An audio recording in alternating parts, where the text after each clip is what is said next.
I wanted to talk briefly about the start of Act 3, Scene 2. Juliet alone in her room in Capulet's mansion, waiting for Romeo and waiting for the night which will bring him. As you've got a closed book exam, I'm only going to look at some very, very short quotations.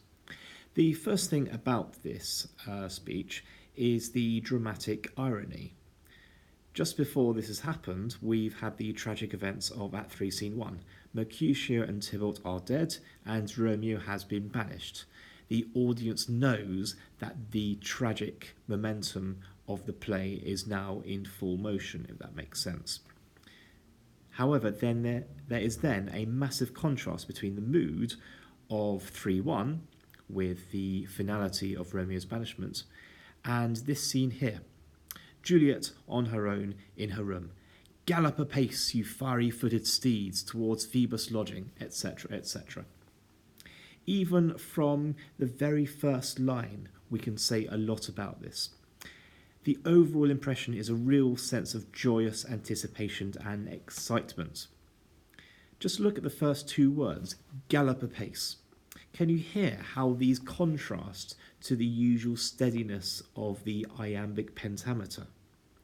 You know, of course, that the regular rhythm of iambic pentameter is, let's go down a bit, it best agrees with night, come civil night, etc. That's how iambic pentameter should sound in terms of these stress patterns, but gallop apace, it doesn't. So, a fast pace there, emphasising the mood. The alliteration, fiery-footed steeds, also increases the pace. And who are these fiery-footed steeds? Well, they are the horses that pulled the chariot of the sun god across the sky. So what's this? It's clearly a classical allusion. And what does it do?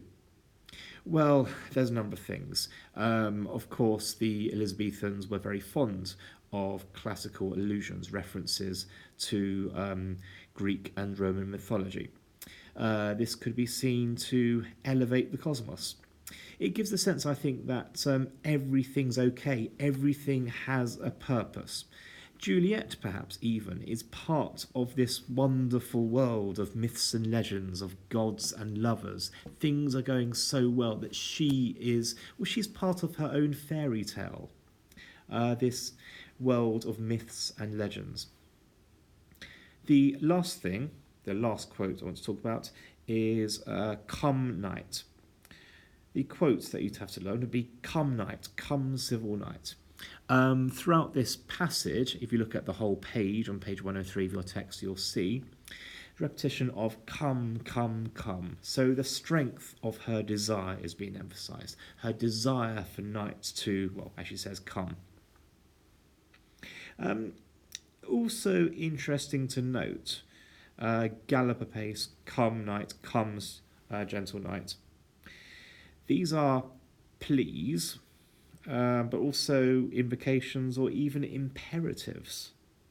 She's commanding the night, she's commanding the horses that pull the sun. It's as if she is so full of love and joy, it's almost as if she really believes she genuinely can control the day and the night. Emotionally here, Juliet is at her very highest.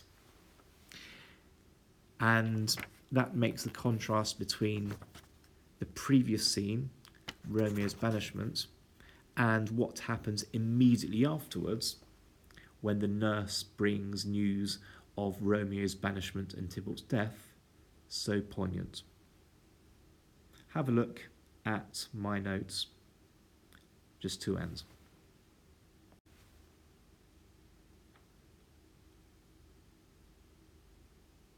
I'm going to go now, if that's all right. So if you want to carry on looking, I suggest you pause the video.